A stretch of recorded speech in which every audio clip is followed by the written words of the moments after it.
So let's get into God's holy name explained. We do need to learn these things. And this is the reason why it says in Zephaniah 3, verse 9, it says, For then I shall turn unto the peoples a clean lip, so that they all call on the name of Jehovah to serve him with one shoulder.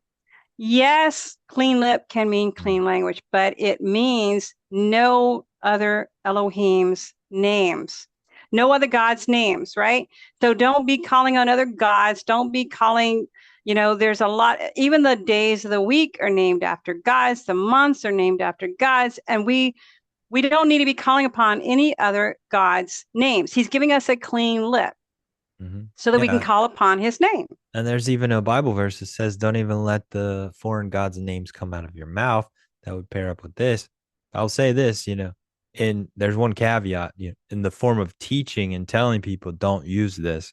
That's the exception to that because you have to teach. But no, you should not be using these pagan gods' names, and you shouldn't just be using them willy-nilly or using them for a place for God, which maybe we'll point out something like that when we get to the history of the name, which we'll cover a little bit later.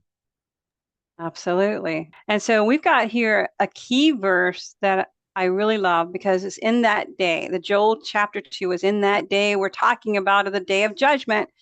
And it shall be that everyone who calls on the name of Jehovah shall be delivered. For on Mount Zion in Jerusalem there shall be an escape, as Jehovah has said, and among the survivors whom Jehovah calls. So everyone who calls upon the name of Jehovah shall be delivered. And so this is exactly the reason why we need to know the name of Jehovah, that we may call upon him. We just saw it in Psalms 91. And then you have again the Psalms 91. It says, Because he has set his love upon me, therefore will I deliver him. I will set him on high because he has known my name. He shall call upon me and I will answer him. I will be with him in trouble. I will deliver him and honor him with long life. I will satisfy him and show him my salvation. So this is why it's extremely important to know the name of Jehovah, as well as what we were talking about, dwelling under his protection. So I know this is going to be a tender subject for a lot of people, but I'm going to ask everyone to please hear what I'm saying about the grammar. Be very careful of the teachings of modern Hebrew.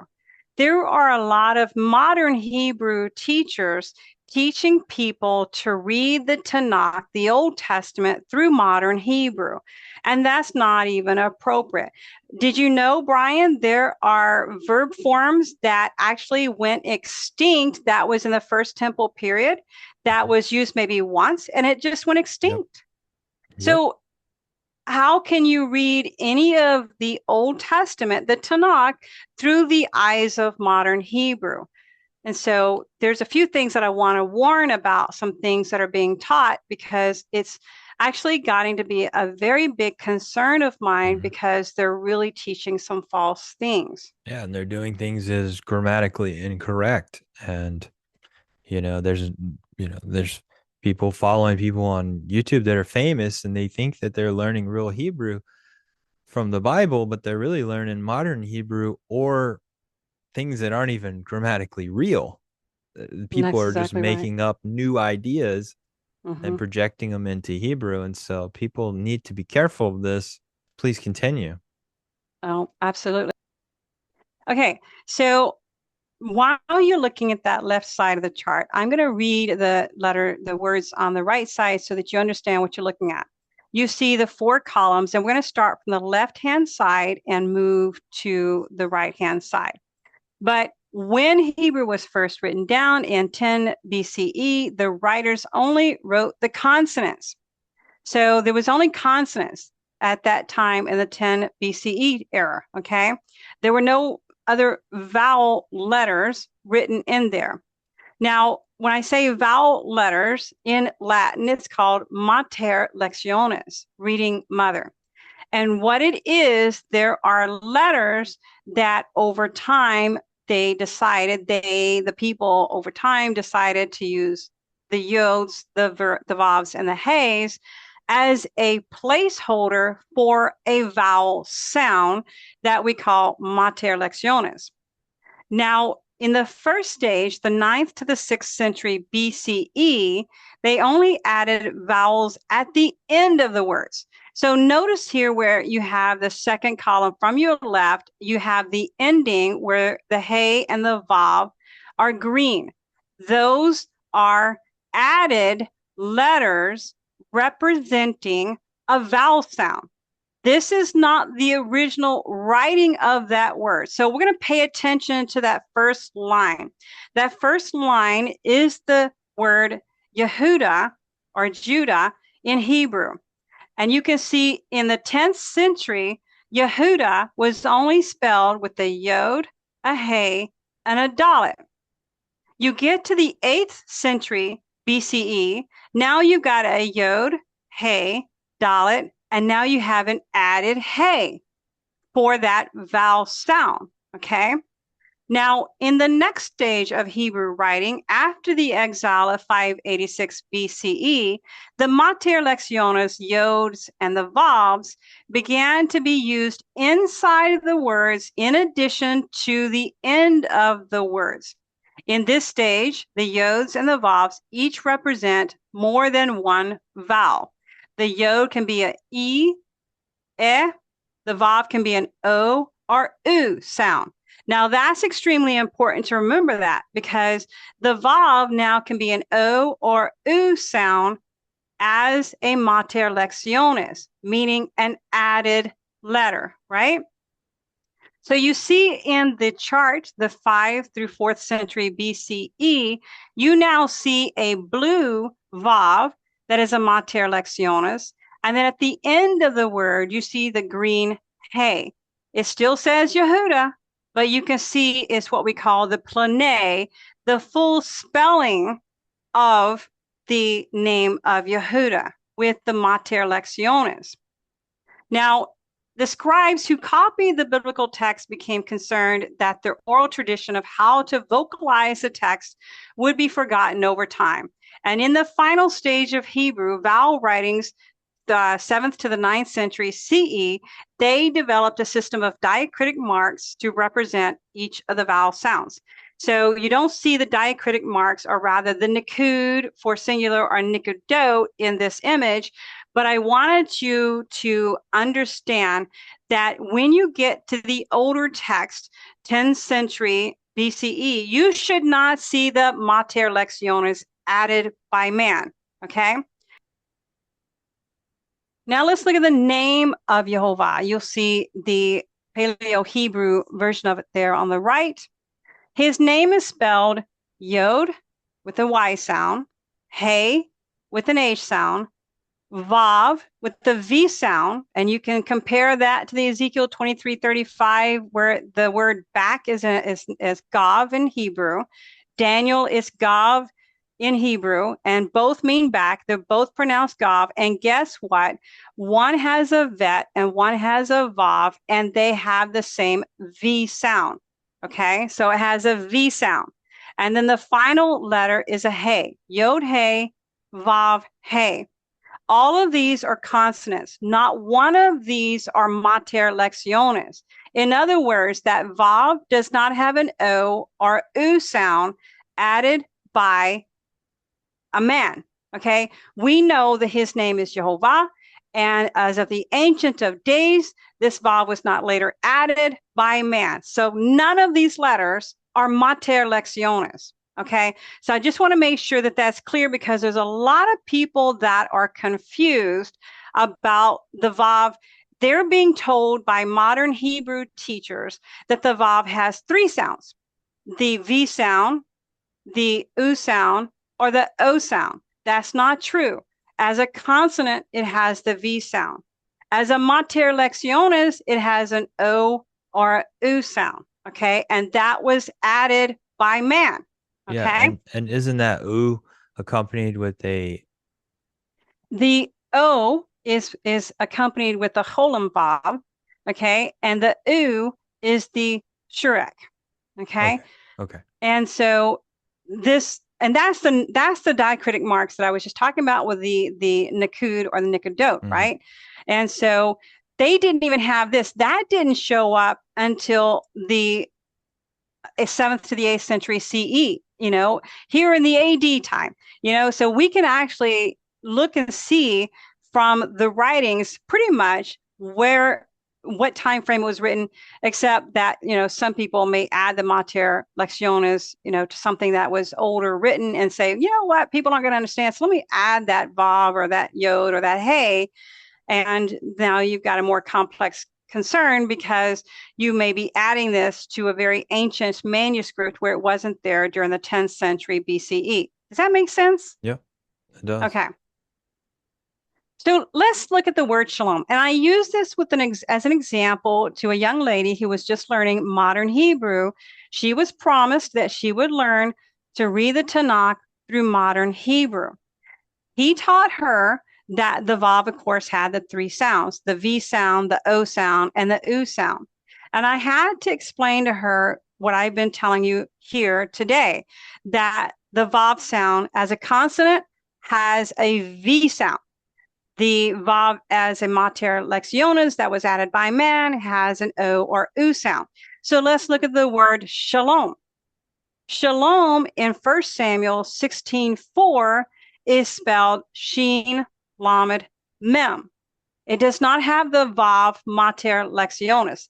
They automatically knew how to pronounce shalom without the Nikud or the Nikudot, the diacritic marks, whatever you want to call them. They knew how to pronounce shalom without adding the Mater Lectiones. But let's look at Judges 4:17. You see now shalom with the added Vav. Somebody added that Vav in this very ancient text. Shalom now has a Vav for that O sound, okay? That was not originally there. It was, if these older texts were spelled just like they were in 1 Samuel 16:4. So now you're looking at a Mater Lectiones. So that's the reason why I want people to understand that if you hear the name Yahuwah, which would make the Vav now an U sound instead of a V sound, now you've got a Mater Lectiones. So look at the name of Yehovah again, and look at the top so that those that like the block letters, you can understand that. Yod He Vav He. That is going to be the Y sound, the H sound, the V sound, the H sound. It is not a U sound. If it were an U sound for Yahuwah, now you've told me that his name was not originally Yud He Vav He, that it was Yud He He, and the Vav was later added by man. Do you see how complex that would be? That is just not correct. That's not historically correct, and it is grammatically incorrect. So his name could not possibly be Yahuwah, because then the Vav would be a Mater. And we clearly know that it's a V sound. So Bryan, what do you think about that? Does that make sense to you? Absolutely. And we can't be projecting modern Hebrew onto things that were not written in modern Hebrew. And we also have another problem. Well, we have a lot of manuscripts, which I'll end up showing you here in a little bit, that have all the vowels present. And we know they removed one specific, which is the one that people are doing this funny business with the U sound. But we actually have a missing vowel, and we have a lot of them.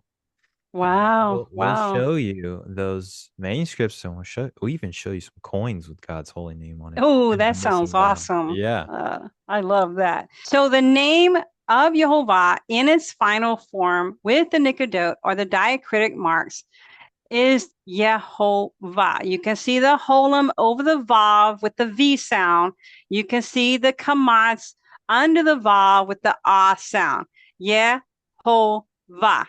And we need to know the name of Yehovah. That is key for us to be able to know the name of Yehovah, and that we need to pray that Yehovah create in each of us a clean lip that we may call upon his name. So Bryan, what do you have to add to all of that? Absolutely. Now, some people out there might be asking, well, what about Jehovah? What about Yahweh? Well, I personally would like to walk everybody through the history of those two things and then the history of the ban of the name. Can I do that, Janice, for Oh, our please listener? do. See, we want to Absolutely. put bookends on this Mm-hmm. this whole issue and show people that they need to know God's holy name. I remember asking somebody one time, "What's God's name?" And they said God. And I was like, he has a name, right? And they're like, Mm, yeah, it's God. And I'm like, no, God is who he is, what he is. He yep. is the eternal one, but he has a name, and it's actually in the Bible a lot of times if you can read Uh-huh. Hebrew. Absolutely. And I just want to briefly talk about, using God's name.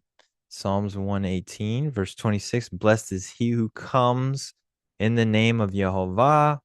You have Psalms 91, which we just covered. You have Isaiah 42, verse 8. I am Yehovah, that is my name. He's making it very clear. Psalms 113, verse 1 and 3. Praise Yehovah. Yehovah's name is to be praised. And Deuteronomy 6:13, and shall take oaths in his name. And it just goes on and on, people. There's so many verses that we could take you to about using God's holy name. It's very important. It's in the Bible 6,827 times. I think we're supposed to be using it. He didn't hide Absolutely. it, but we'll learn about who hid it. Okay. Mm, I don't, I'll just say this real fast. I just want to point this out in Exodus chapter 3, verse 14. This is the burning bush. You have Moses being told, Ayeh, Asher, Ayeh, I will be that which I will be to the children of Israel, Ayeh.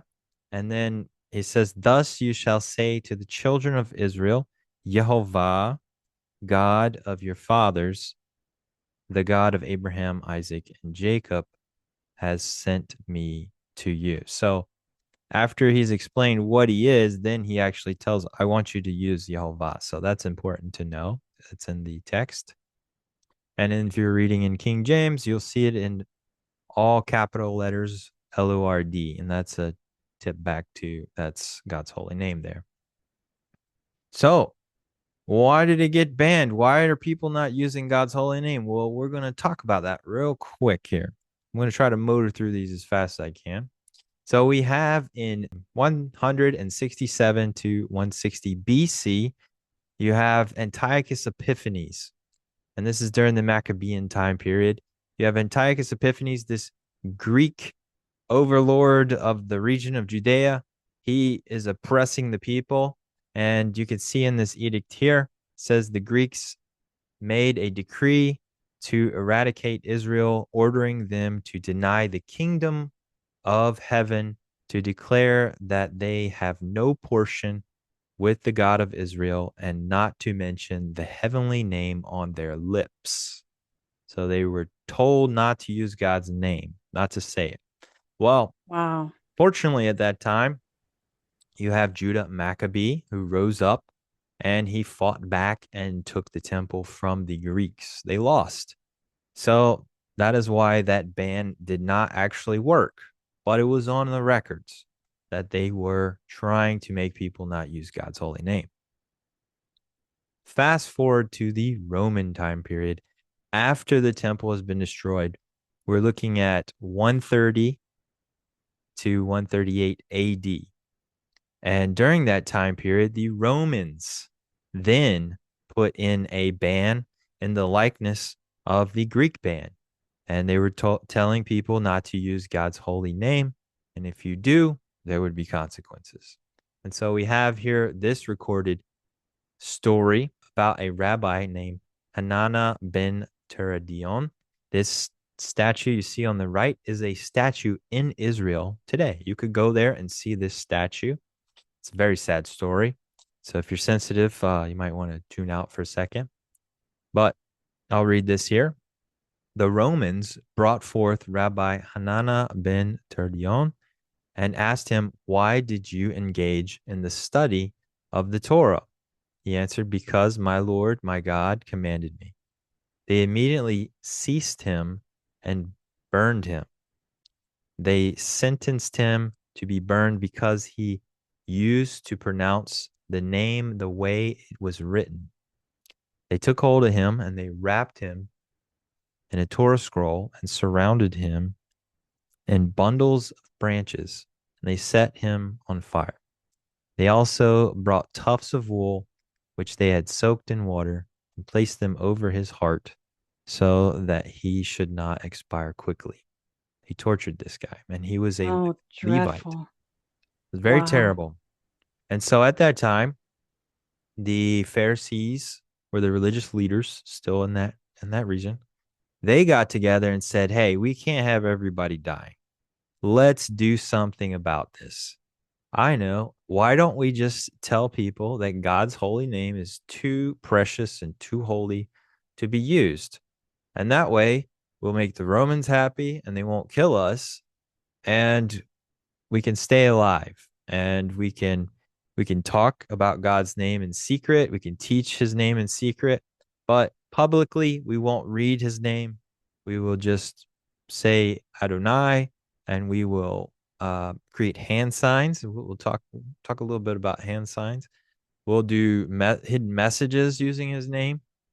And so this is where the band started. Now it started and it didn't really take off for a while, but this is the origins of how the name got banned and why people don't use it, particularly the Jewish people today So, don't use it. Bryan, just to Hmm. clarify, so this gentleman did a Torah study and he was reading the name of Jehovah out Yes. loud, and that's what Yes. caused all. Okay, Yes. And in fact, that's he just was doing it horrible. in front of the Roman soldiers in public. Wow. Wow. He Oh was my really goodness. defying the order. And Mm, so, the Roman soldiers have to do something. This guy is yelling out God's holy name mm, mm, and mm. reading the Torah. So, very sad that people didn't stand up and fight in the spirit of the Maccabees. But the rabbis, they came up with something. And that is why people say God's holy name is too precious and holy from this event. It is inspired by the Romans' evil treatment of the Jewish people. Wow. Now, you might be asking, well, where did the Jewish people come up with this idea of saying God's name is too holy and too precious? We'll just say Lord or Adonai. Well, it turns out in history there was another civilization that did the same thing, and these Jewish people knew that. So in Baal worship, you might remember Baal in your Bible. They had a ban on their name. Baal was not a name. It was a title, which means Lord. The actual name of the Canaanite god that they worshipped was, and I'm not going to pronounce that. It starts with a H. The Canaanite priests said his name was too sacred to be used, and it was an ineffable name. So it's too holy, too precious. Only the priest can use that name in special rituals. Everyone else had to refer to that name as Baal. It is highly likely that the Pharisees that saw the death of Rabbi Hanana ben Tardion borrowed this sacred name practice from the Canaanites of the past. Wow. And I mentioned the hand sign here. This actually comes from a book of Nehemiah Gordon. I recommend all of his books, but in his book, he details this hand sign that the Jewish people used to do in place of God's name. You could see the Yod Hey Vav Hey there on their name, and they would hold it downward. Later, it became turned up, and then we have Leonard Nimoy, and who played Spock in Star Trek.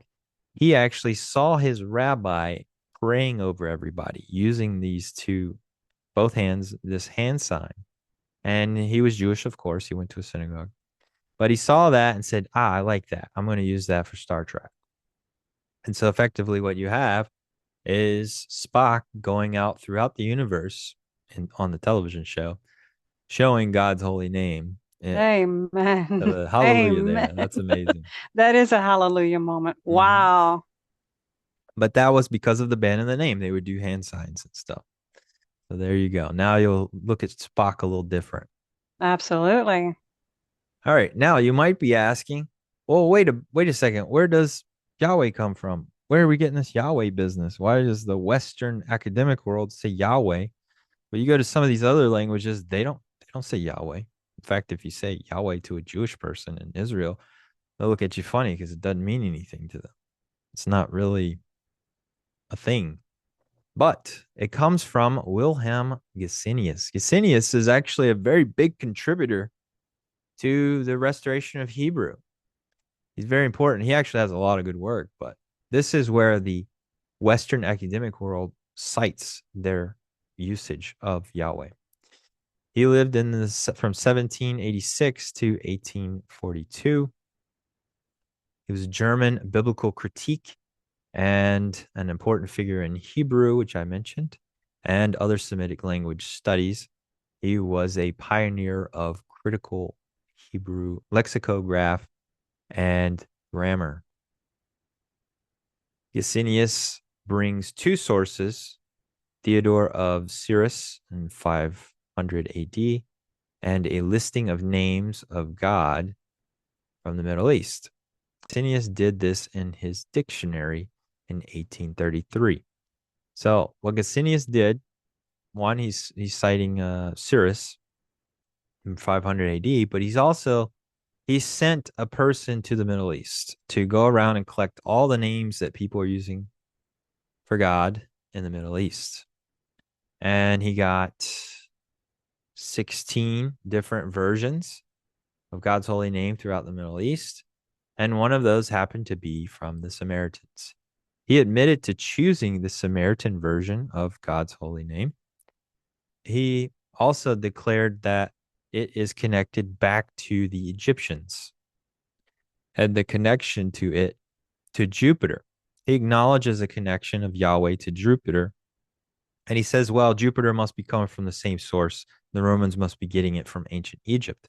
But he relied all this on future discoveries in Egypt because Egypt was just a place at the time that you could just say anything and nobody could prove you wrong because they just say, well, maybe in Egypt they'll eventually find what I'm saying. And they did.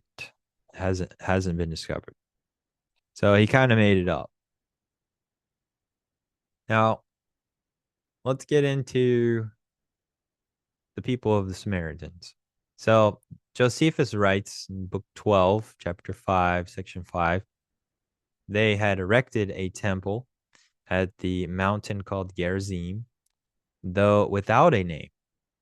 Let our temple, which at the present hath no name at all, be named the temple of Jupiter Hellenius. So he's recording that the people in Samaria, out Mount Gerizim, they built a temple. And when they first got there and they built a temple, see, they were brought into the land. They're not actually Jewish, but for the sake of assimilating, they adopted a Torah scroll and then they modified it to whatever they wanted to, modification.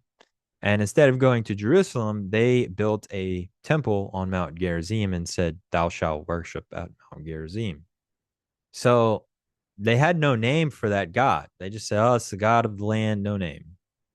And later, when the Romans show up, hey, we're Romans. We're doing the Roman thing. Are you going to submit to us? Or are you going to fight us like the Jews? Well, the Samaritans said, no, we're not going to fight you. In fact, we will prove our allegiance by dedicating our no-name temple to Jupiter. And that's what you see Josephus recording here. So the temple at Mount Gerizim was for Jupiter. The name of the Samaritans used for the god of Jupiter was Yehovah.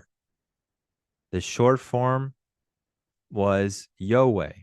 Pitor means father, and Yehovah is the father of Yahweh.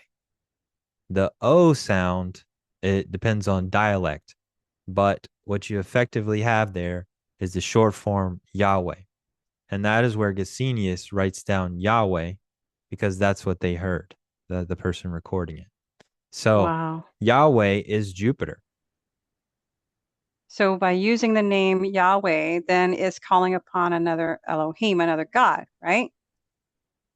I'm not going to tell, what people are doing in their own hearts. We have Psalms 44 that says if you call upon God, even using the wrong name, God's going to look deep in your heart and he's going to search this out.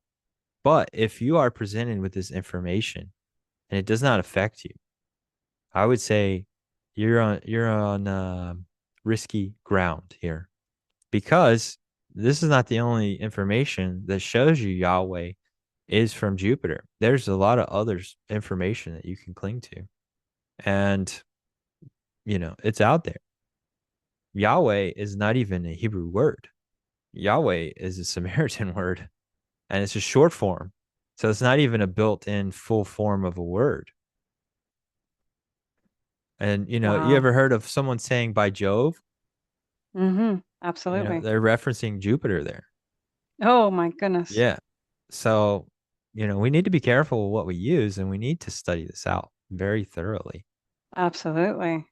So, I helped out very briefly with a friend who was working on the Finding of the Name project. And, I keep track of Nehemiah Gordon's project.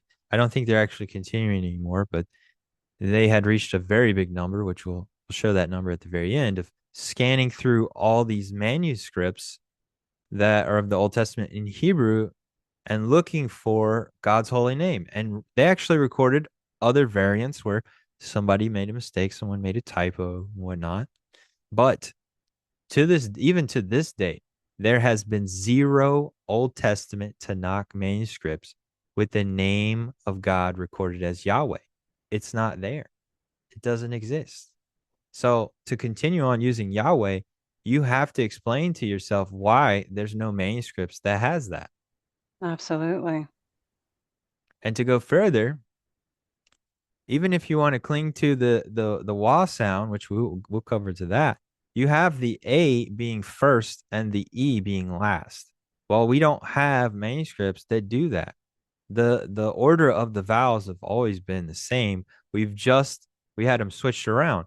It's the E first and the A. And the one that's argued about is the one that they removed, the rabbis removed in some cases, so that you couldn't say God's holy name. But guess what? They left them in a lot of manuscripts. In fact, some of them they slipped up. And so we'll talk about that. Oh, and here's the count. The count is 2,441 manuscript as of December 31st, 2020. And Wow. that name is Yehovah. Amen. And Bryan, I have Mhm. personally found in the Brit Hadashah, the New Testament Hebrew manuscripts, I personally have found Yeah. 12 of them in the collections that I've seen. Yeah. Yeah. We're just gonna keep finding more. And so let me just briefly show you the vowels. You got the consonants here, yod, hey, vav, hey. And then you have Sheva, that's the E sound. You have the Cholam, that's the O sound. And you have the Kamatz, that's an A sound. So we're talking about the Cholam is the one that was removed. So we shouldn't have any other issues with these other ones because we have, tons of manuscripts that have those two vowels. And so now we need to look for the Cholam. I'll just briefly mention this. Jerome in 384 AD, he details that the letters are Yod, Hey, Vav, Hey. Just want to put that in there so people can see it. So we know that. We have rabbis across time periods all mentioning the four letters and what they are. We have even nomadic devices, people saying that the vowels are the same that you find in forever, olam. You have the E, O, A in that order. And also in pneumatic devices like sha'ach, Shachach. shachach. Mhm. That's a pneumatic device, which means sheva, cholam, and kamatz. You can see that there. So these rabbis are recording the vowels. We have some people mentioning it in letters, saying that the sheva, cholam, kamatz. Here's another one from the 16th century. They're mentioning the vowels are sheva, cholam, kamatz. And they are even, here's one from 1896 saying definitively his name is Yehovah. So it's not that people weren't teaching and learning about God's holy name. They knew it. They've been teaching it for years. In fact, they have a ritual of teaching their students where they would go and stand in water. They would say God's holy name so everybody learned it. They continued to teach it, and they also had manuscripts that had it in it. So it's not a secret, even though there was a ban using it publicly. Now you might be asking, hey, what about this J sound for Jehovah or Yehovah? Why is it Jehovah? Well, in Italian language, the J was invented in 1524. It was used as a letter for the letter I, like a stylish version. And then later, it was picked up by the English in 1633. And that's why if you pull out your King James 1611, you won't see the letter J. You see I's and one. Absolutely. And and So, that takes care of that name Jesus as well. I mhm, think we really need to come to the place to know the name of Yeshua, which is his given name. And so we mhm, need to not teach people that are brand new coming in to learn Jesus, but for this reason, so that they know the name. right. Yeah. And so King James was not King James, it was King James. And you can see that in 1611. And you can see Yeshua it doesn't say Jesus in 1611 King James. So it's something that evolved later. And that's why you have Jehovah in two places in your King James Bible. All right. Now let's talk about the wall. Now this comes from Nehemiah Gordon's website, nehemiahswall.com. He has some cool videos on wah and where it comes from. Shout out to him. But the Vav sound you can see around the world is in all these different Jewish communities. This is when they did big research on who's using what. And it turns out that the wah sound, the W-A-W, they use it in the Yemenite Jews, the Baghdadi Jews, the Libyan, Tunisian, and the Atlas Mountain Jews. Well, some of those Jews will use wah, but they also pronounce va as vav. So not all of them are just using only wah. When they read the Torah, they'll pronounce it as a vav. Well, why did they do that? That's kind of strange, right? Well, it turns out that only two of those communities use only wah when they read the vav in the Torah. The Yemenite Jews and the Baghdadi. The other ones, it's a mixture. They'll switch back and forth and they'll read it in the holy text. They'll use it as a vav, but in their normal speaking, they use it as a wah. And the reason is they speak Arabic and they can't actually pronounce the vav. So they are Arabic speakers bringing in their Arabic sounds of a wah. And some places it's hard to pronounce words. And so in the first century AD is when the old Arabic first shows up. Doesn't even date that far back. Gradual influence of the Arabic happened, and the academic world assumed that the Arabic preserved the Hebrew. I don't know why they did that, but they did. They didn't. It's not true. They preserved the Arabic because they're Arabic speakers. So linguistic scholars acknowledge this now, but the information is still out there as Vav as being a Wa sound. The academic world has not cleaned up this issue because many in the academic world think the Wa has been settled with God's name being Yahweh. So they're not even looking at it. They just don't That's even care. unfortunate. Yep. So we're left with people saying all kinds of things. But let's quickly look at our missing holam. So you can see the missing holam. We're going to look at some coins real quick. And then I'm going to show you some manuscripts so you've seen it for yourself. You've seen the missing vowel. So you know that you're not ignorant of this. The reason why the Protestants made coins is because they weren't like the Catholics. They didn't make idols. And so that's why God's holy name is put on these coins. So thank the Protestants for that. So you can Wow. see this is the Ducat of Denmark, 1644. It has the missing vowel, the cholam. And here is Switzerland Gustav Adolf coin, 1632. And up at the top, you can see right here it has the missing vowel. And here is 1661. It's a Nuremberg, Germany coin, and it reads under the shadow of your wings, and it has the missing vowel there at the top. And another one from Germany, 1680. You can see both of these have the missing vowel. 1700 antique from Germany. It's a medallion. It has a bear, two bears really, and it has Yehovah's name there with the missing vowel. So it's not a secret. People throughout history knew the missing vowel. They knew how to pronounce God's holy name. It's the Western academic world that's made things messy. Absolutely. Now, I want our listener to see it for yourself. I'm going to show you a bunch of different manuscripts, and this is just a small listing of that 2,441 manuscripts that had God's holy name in it with the missing vowel, either on one page or on every page. So this is the Aleppo Codex. This is very important Hebrew manuscript that is very well known. It's in Israel today, and it has the missing vowel here. And this is for Samuel 15, verse 1. And here is still the Aleppo Codex, and this is 1 Kings chapter 8, verse 11. There you can see all three vowels present. Here's another one. This is Isaiah 30, verse 1. You can see it has the missing vowel. And then you have here Aleppo Codex again.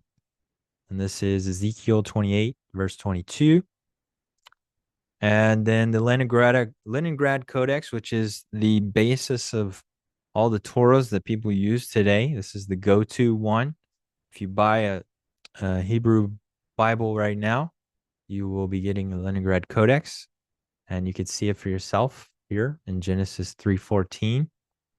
It says Yehovah with the missing vowel. And here's again Genesis 9:26, Exodus 3, verse 2, also in the Leningrad. Here is the crown of Damascus. This is in Genesis. And you can see it's very beautiful writing. And you have all three vowels present. And here's one from the Oriental 9880 in the British Library. You have all the missing vowels there. This one I worked on myself. This is the Cairo Geniza collection. The vowels are a little faint, but they're in there. All three vowels are present. Here's Cairo Codex. It's got the missing vowel. You have the Cambridge OR 1753.